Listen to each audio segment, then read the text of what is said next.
මමත් මලක් නම් ඔය මල් කලමේ මැණිකේ නෙලනවනේ ඔහොහින් සැරේ සුදු අත දෙක් කරලා එමල නෙලා වියනේ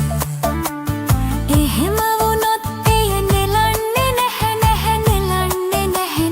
තියෙන්න හරිනවනේ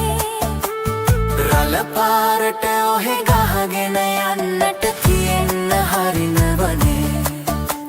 රළ පාරට